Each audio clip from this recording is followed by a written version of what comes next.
뉴스큐레이션 시간입니다. 이준우 국민의힘 미디어 특위위원 나오셨습니다. 안녕하세요. 네, 안녕하세요. 반갑습니다. 이준우입니다. 예, 맹영균 기자도 항상 함께합니다. 안녕하세요. 네, 안녕하세요. 예, 속보가 떴는데 방금 전 미국 공화당 대선 후보인 도널드 트럼프 전 대통령이 현지 시각 5일에 치러진 대통령 선거에서 승리했다고 미국 폭스뉴스가 보도를 했고, 트럼프 후보도 본인의 승리를 선언을 했습니다. 예, 지금 538명의 선거인단 중 과반인 270명 이상을 확보해야 되는데 지금 상황이 어떤지 좀 먼저 전해주시죠. 네, 일단 뭐 말씀하신 것처럼 트럼프 후보가 이겼다는 현지 보도가 지금 나오고 있고요. 뭐 접전이 아니라 압승이었다 이런 얘기도 나옵니다. 그러니까 7개 경합주 중에 이 최다 선거인단 19명이 걸린 그 펜실바니아에서 일찌감치 좀 승리했다라는 소식이 전해졌고요. 그리고 노스캐롤라이나 조지아에서도 이겼다는 얘기가 나오고 있습니다. 그래서 270명 선거인단을 확보해야 되는데 이미 현재 267명을 확보했습니다. 공식 당선까지 3명 남은 겁니다. 예. 트럼프 후보는 오늘 플로리다 판비치에서 연설을 했는데요. 47대 대통령으로 당선돼 영광이다라고 이렇게 승리 선언을 했습니다. 그리고 우리는 오늘 밤 어떤 이유로 역사를 만들었다라고 했고요. 이는 우리나라가 본 적 없었던 정치적 승리다라는 얘기도 했습니다. 또 자신이 당한 총격 사건을 언급하면서 신이 내 목숨을 살려준 데는 이유가 있다 이러면서 이 미국을 위대하게 회복하기 위해서였다라고 얘기를 했고요. 또 공화당이 상원을 좀 더 장악한 것을 축하하면서는 미국이 우리에게 전에 없던 강력한 임무를 부여했다라고 평가도 했습니다. 예. 뭐 트럼프 대통령에 대한 후보에 대한 평가는 여러 가지가 있겠지만은 저는 이거를 보면서 스트롱맨들의 기환 이런 거가 좀 생각이 나더라고요. 외교 문제가 미국에서 이제 굉장히 큰 이슈였고, 이제 중동 전쟁 그리고 우크라이나 전쟁 그런 것들이 있을 때 해리스 후보를 트럼프 후보가 공격을 할 때 해리스는 나약한데 저걸로 이 험난한 외교를 지금 국제 정세를 지금 뚫고 나갈 수 있겠냐 이런 것도 공격 포인트였거든요. 그런데 결국은 스트롱맨을 선택한 거 아니냐 그런 생각이 듭니다. 문제는 이 스트롱한 게 우리나라한테도 많이 스트롱할 것 같아요. 지금 대통령실 그렇습니다. 입장이 좀 궁금해요.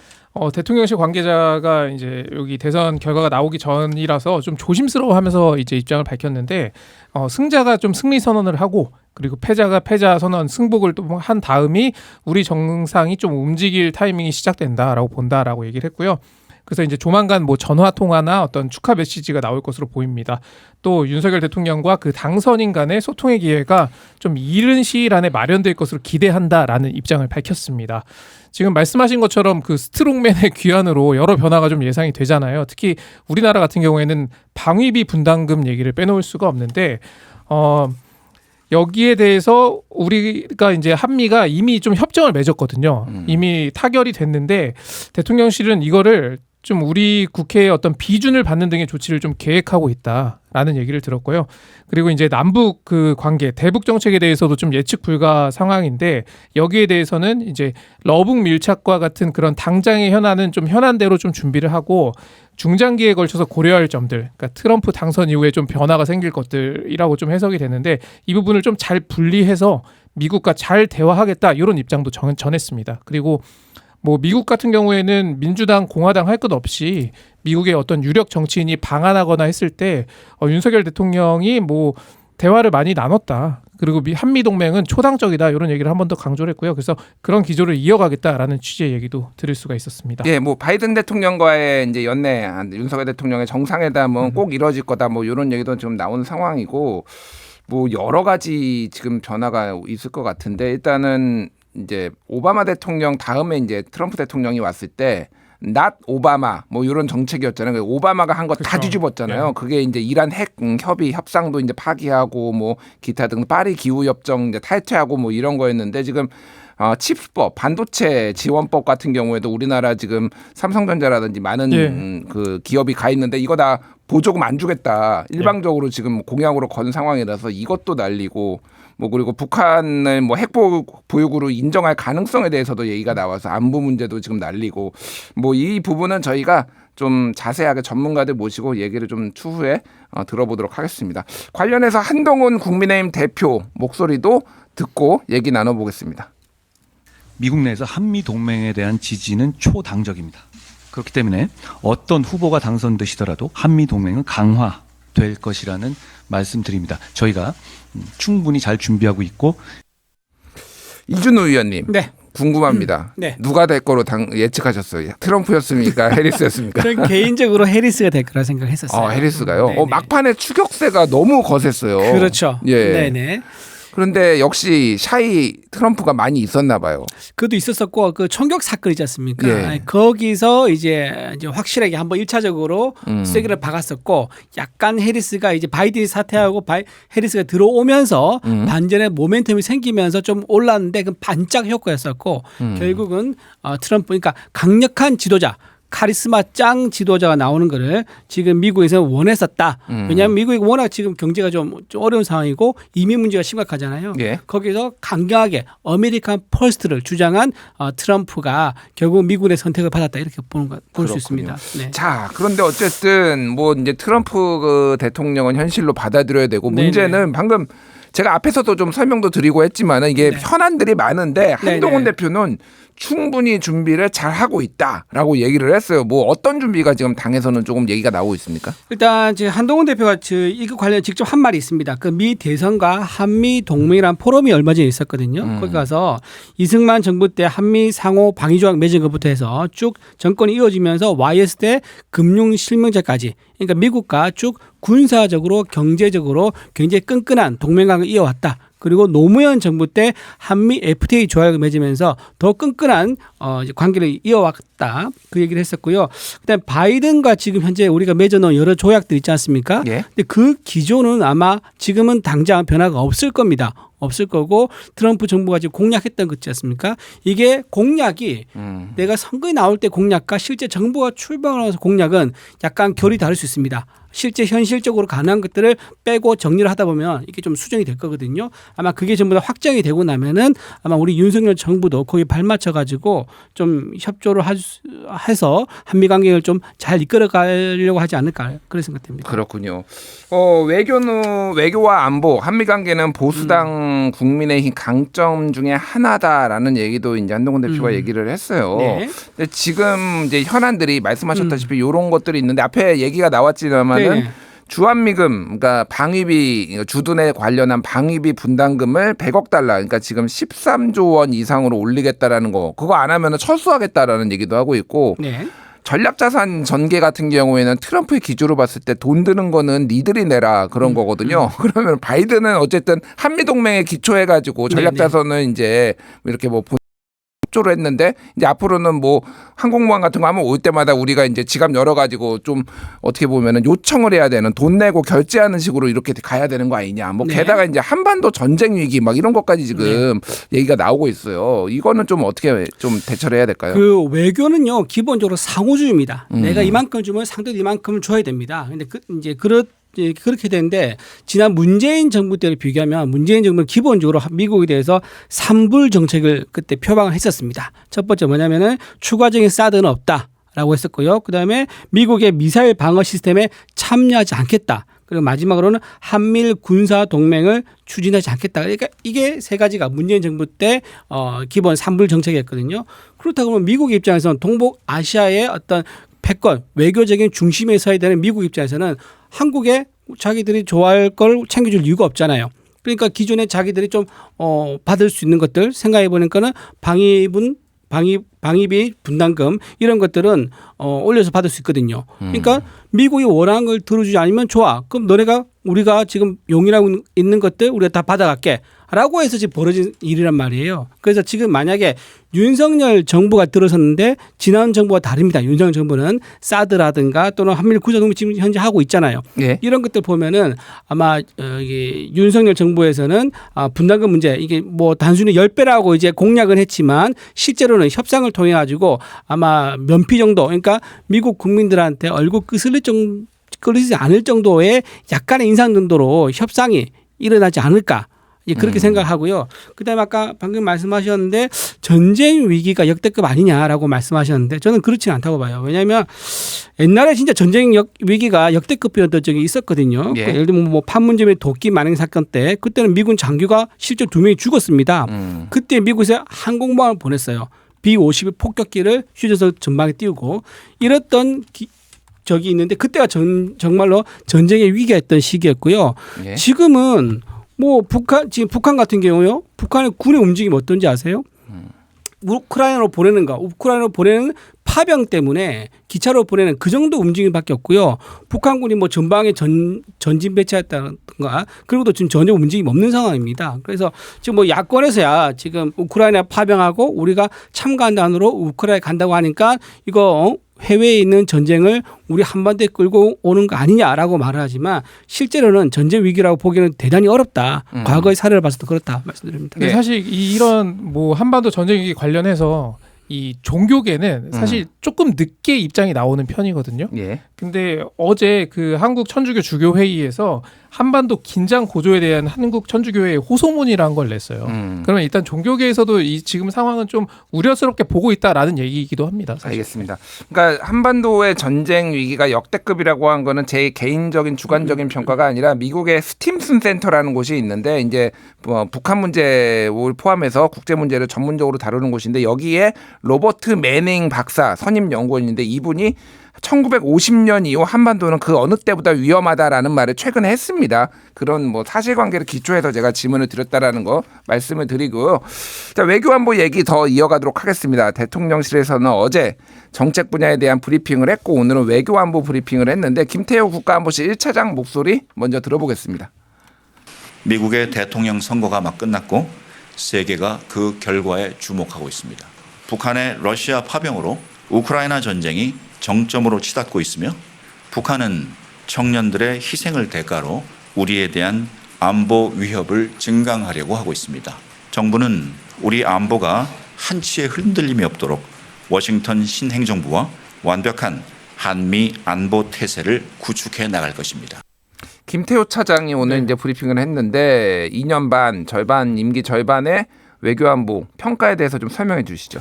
일단 뭐 글로벌 중추 국가를 만들겠다라는 얘기를 좀 여러 번 강조해서 했고요. 그리고 이제 지금은 어떤 과거와 달리 국제 정세가 좀 복잡해졌고 그래서 또 진영별로 좀 결집하는 모습을 보이기 때문에 윤석열 정부는 이 자유민주주의를 표방하는 나라와 어떤 국제 규범 하에서 외교 정책 추진하는 것에 좀 노력을 해왔다. 어떤 이런 설명을 했습니다. 그리고 뭐 한미 동맹 관련해서는 워싱턴 선언을 주요 성과로 꼽았고요. 또 한일 관계 개선, 한미일 협력도 주요 성과로 꼽았습니다. 특히 이 한일 관계에 대해서는 어떤 타임테이블별로 좀 자세하게 설명을 했어요. 일본이 뭐 수출 규제를 해제했고 화이트 리스트에 한국을 재지정했고 한일 통화 스와프를 체결했고 지금은 뭐 출입국 간소화 절차를 논의 중이다 이렇게 구체적으로 설명을 했는데 아무래도 좀 일본에 너무 퍼주는 거 아니냐 이런 여론을 좀 의식한 것으로 좀 보였고요. 하지만 그 8.15 통일 독트린에 대해서는 어떤 담대한 구상을 잘 추진하겠다 이런 얘기가 있었지만 어떤 북한 인권에만 좀 얘기가 많았고 어떤 인도적 지원도 하겠다라는 얘기는 있었지만 어떻게 할 것인지 이 부분에 대한 얘기는 없었습니다. 알겠습니다. 정말 아무래도 우리가 요즘 제일 외교안보 관련해서 관심을 갖는 거는 우크라이나의 살상 무기 뭐 아니면 어떤 다른 무기를 군사적 지원을 하느냐 마느냐 요게 좀 기자들도 관심 많았을 것 같은데 요거에 대한 입장이 오늘 나왔네요. 예, 나왔습니다. 근데 일단 우크라이나에 어떤 지원을 할 것인지 이거는 좀 유예를 했습니다. 답변을. 그러니까 양국이 서로 좀 특사를 파견하기로 했으니 그 얘기를 좀 들어보고 결정하겠다라는 겁니다. 그래서 대통령실은 아직 북한군이 그 서부 전선에 투입된 건 맞지만 직접 전투를 하는 상황이라고는 보지 않고 있어요. 그래서 그 부분을 좀 고려한 거고요. 다만 그 모니터링 팀을 좀 파견하는 것에 있어서는 입장을 재확인했습니다. 여기에 대해서 대통령실 관계자가 이 북러군이 함께하는 전투가 개시된다면 어떤 전술 구사하는지 또 어떤 무기를 쓰는지 북한군 희생자와 포로는 발생하는지 여기에 따라서 우크라이나와 함께 대응할 필요가 생긴다라고 했거든요. 하지만 야당에서는 이 모니터링단에 대해서 파병의 성격이 있기 때문에 국회 동의가 필요하다라는 주장도 펼치고 있거든요. 근데 여기에 대해서 재반박을 했는데 그러니까 지휘 체계를 갖춘 부대의 파병은 그 말이 맞지만 이 파병 이외에 개인 단위의 파견은 국회 동의가 불필요하다라는 입장을 또 밝혔습니다. 예컨대 어떤 정보기관이나 국방부 또 다른 부처 공무원들로 이뤄지는 이 팀 같은 경우에는 가능하다. 국방부 훈령으로 가능하다. 이런 입장을 밝힌 겁니다. 이제 요거는 좀 설명드리면은 법적으로는 이제 파병을 하면은 국회 동의를 받아야 되는데 국방부 훈령에 이제 개별적으로 이렇게 써 있는 거예요. 개별적으로는 된다라는데 국회나 이제 민주당의 입장은 아니 법이 더 상위법인데 어떻게 훈령을 가지고 지금 이걸 어길 수 있느냐. 그래서 동의를 받아야 된다는 입장이고 관례적으로 한두 명 갔을 때는 그렇게 뭐 동의 안 받고 보냈다라는 게 국방부 입장이니까 요거는 어떻게 될지 좀 지켜봐야 될 것 같고 이준우 의원님. 네. 윤석열 정부 뭐 잘한 것도 있고 좀 부족한 점도 있을 텐데 평가를 좀 해주시죠. 어떤 게 조금 최고였고 어떤 거가 좀 아쉬웠는지. 네. 좀 아쉬운 거 먼저 말씀드리면은 예. 일단 대중 관계가 좀 긴장 모드로 좀 바뀌었다는 거. 이제 그게 제일 크겠죠. 근데 이거는 시소 같은 거예요. 그러니까 뭐냐면 한미일 관계가 좋으면은 대중과 관계가 좀 멀어지고 대중 관계가 좋으면은 한미일과 멀어진 거죠. 그러니까 우리가 가운데 껴서 중국과 미국 사이에서 어떻게 가장 최적의 외교를 펼치느냐. 이건 굉장히 어려운 겁니다. 근데 지금 어쨌든 정부는 지금 미국 쪽에서 한미 군사 동맹 오랜 역사와 그다음에 경제적 협력 체제 구축 때문에 지금 미국과 지금 긴밀한 이제 관계를 맺고 있다. 그러면서 중국과 관계가 좀 소원해졌다. 그게 좀 아쉬운 부분이고요. 그다음에 이제 북한에서 보면은 이제 북한에서 뭐 소음 이제 내는 거를 쏴가지고 휴전선 전방에서 있는 마을이나 도시의 사람들이 밖에서 소음에 막 시달리도록 해서 그런 이제 노이즈를 내는 이제 그런 스피커를 틀고 있거든요. 그러니까 뭐 확성기를 서로 틀고 그렇죠. 있죠. 확성기를 틀고 있죠. 예. 우리는 뭐 대북 방송을 하고 있는 거고요. 예. 그다음에 오물 풍선을 지금 북한에서 계속 지금은 좀 잠잠하게 하는데 계속 그 날려가지고요. 그 이제 군인들만 불안한 게 아니라 실제 시민들, 서울 시민들까지 경기도에 있는 시민들까지 오물 풍선에 뭐가 들어있을지 모른다는 불안감을 좀 느꼈었는데 거기에 대해서 좀 불안감 해소가 좀 안 됐다는 거 이런 부분은 좀 아쉬웠다. 이제 그렇게 좀 봅니다. 근데 지금 북한이 보면은요. 김정은이 지금 체제 위기가 지금 있거든요. 예. 이제 먹고 사는 문제부터 해가지고 지금 핵무기만 하고 북한 경제는 지금 바다이고 그 전기가 제대로 안 돌아오고 이러다 보니까 지금 북한에 우크라이나로 파병하면서 지금 그걸로 외화벌이를 하겠다는 거 아닙니까? 2만 명 보내면 한 8천억을 본다 그러더라고요. 1년에. 그러니까 그런 외화벌이로 청년 목숨 바친 것 때문에 이게 오히려 더 북한 사회의 동요를 가지고 있습니다. 김정은 혼자 정권 유지를 위해서 외화벌이용으로 청년들의 목숨을 갖다 바치느냐. 그것 때문에 오히려 불안하기 때문에 그 김정은은 아마 오판할 수도 있다. 이 자기에게 쏠리는 이런 위기를 돌파하기 위해서 차라리 군사적인 긴장 강화 또는 휴전선을 둘러싼 어떤 그 무력 충돌 이거를 노릴 수가 있어요. 예. 이제 그런 위험이 있기 때문에 조금 이런 부분은 우리가 이제 한미 관계를 더 강화시켜 가지고 그런 오판을 못하도록 할 필요가 있다 그렇게 생각됩니다. 알겠습니다. 뭐 한미 관계가 지금 굳건한데 더 강화를 하고 북한하고는 더 대화를 안 하는 게 방법인지 뭐 야당에서는 또 생각이 다르더라고요. 대화는 하는 게 좋죠. 대화하는 게 좋은데 지금 이 상황, 그러니까 뭐 김여정부터 해서 김정은까지 해가지고 뭐 이제 시국 뭐 지금 모두 현안에 대해서 그러니까 북한 특유의 왜 그 비난 말 있지 않습니까? 예. 우리 남한 우리 정부에서 쓰지 않는 그런 것들. 뭐 삶은 소대가리 뭐 이런 그런 거요. 것들 예. 그런 걸로 이제 비난하고 공격하는데 그 정상 대화가 되겠습니까? 그럼에도 불구하고 판문점을 통해서 대화 이제 채널은 만드는 게 좋겠다 이제 그런 생각을 합니다. 알겠습니다. 네네. 자, 국내 현안 얘기도 좀 해볼게요. 윤석열 대통령 내일 기자회견 앞두고 있습니다. 한동훈 대표를 비롯한 친한계 여당 의원들도 오늘 압박에 나섰는데요. 김종혁 최고위원 목소리 먼저 들어보겠습니다.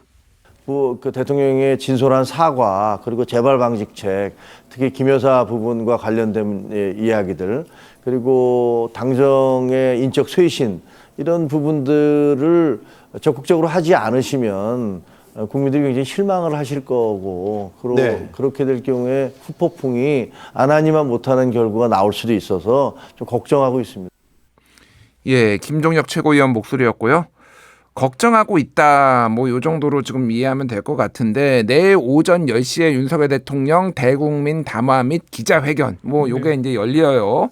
근데 지금 뭐 여기저기서 뭐 야당에서도 우려의 목소리, 여당 내에서도 우려의 목소리 나오는데 이준우 의원님은 지금 당내 좀 분위기가 어떤지 좀 전해주세요. 내일 좀 기대를 많이 하고 있습니까? 아니면은 좀 우려의 어떤 시각들이 좀 더 많은 건가요? 기대와 우려가 반반 섞인 것 같아요. 근데 이제 이제 목소리 나오는 쪽을 보면 개파가 좀 갈려 있다. 이제 친한 쪽에서는 우려의 목소리가 많고요. 그다음에 이제 정부를 지지하는 친윤 쪽에서는 기대를 가진다. 윤석열 대통령이 진정성 있는 메시지를 내므로 인해 가지고 국민들 마음의 문을 열어주지 않을까 그런 기대를 좀 하고 있고요. 친한 쪽에서는 오늘 신지호 이제 전략부총장이 이런 말을 했더라고요. 예. 세 가지 하지 말아야 할 것이 있다라고 하면서 박절하게 대하지 못했다. 그다음에 인위적 인적 쇄신을 안 한다. 그다음에 불법 아니다. 이 세 가지 말을 하지 마라 이렇게 얘기했거든요. 네. 근데 저는 이렇게 집권 여당에서 그 대통령을 향해 가지고 yes or no 빨리 나한테 답해라고 하는 건 좀 맞지 않지 않느냐. 너무 압박하는 거 너무 같다. 압박한다. 어. 왜냐?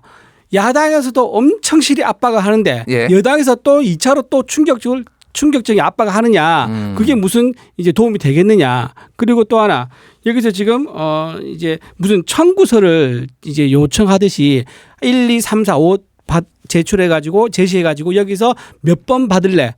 다 받아야 돼. 세 가지 받고 두 가지 안 받으면 안 돼. 이런 걸로 평가할 수 있는 건 아니다라는 겁니다. 예. 그때 아까 말씀드린 것처럼 진정성과 그다음 태도, 그다음에 김 여사가 내일 나올지 안 나올지 모릅니다. 모르지만 김 여사가 등장할 수도 있고요. 근데 김 여사가 김건희 여사가 등장할 수도 있다고요? 그건 아직 모르죠. 모르는데 충분히 가능하죠. 왜냐하면 김 여사 본인 문제에 대해서 본인 등장한 거를 검토가 가능하고요. 아니면은 메시지를 내거나 김 여사의 메시지를 내거나 아니면 SNS나 서면으로 하거나 이런 식으로 해서 김 여사 메시지를 낼 수도 있거든요. 그러니까 이런 것들이 종합적으로 평가되어서 아마 내일 국민들이 어떻게 이제 받아들일지 그게 이제 갈릴 것 같습니다. 김 여사의 등장 여부는 제가 취재를 해봤는데 예. 쉽지 않을 것 같다. 쉽지는 않을 네. 것 같다. 그러니까 어렵다는 얘기입니다. 어렵다는 얘기고요.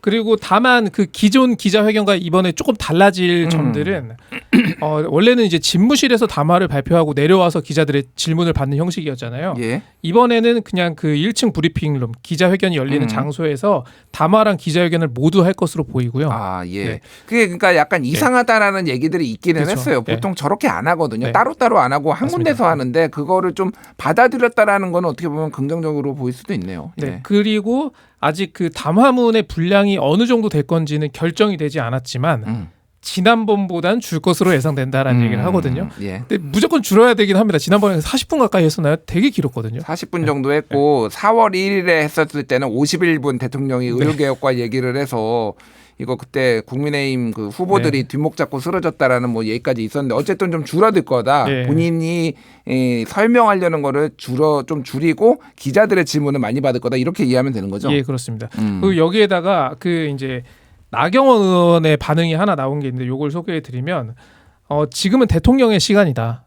재언으로 포장되는 압박은 도움이 되지 않는다라고 페이스북에 썼습니다. 이준호 위원하고 거의 똑같네요 입장이. 방금 제 말 듣고 올린 거 아닌가? 4시간 전에 올렸습니다. 친나경원계이신가요? 아니 그건 아니고요. 예. 그건 아닌데 어쨌든 지금 저는 이렇게 생각합니다. 예. 그 본인 처음에 모두발 한 거지 않습니까? 20분이면 충분하다. 20분이면 충분하다. 20분 넘어가면은 듣는 사람도 힘들고 괴롭습니다. 예.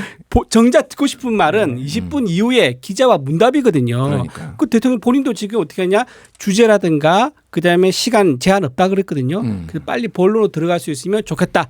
예, 그렇게 생각합니다. 알겠습니다.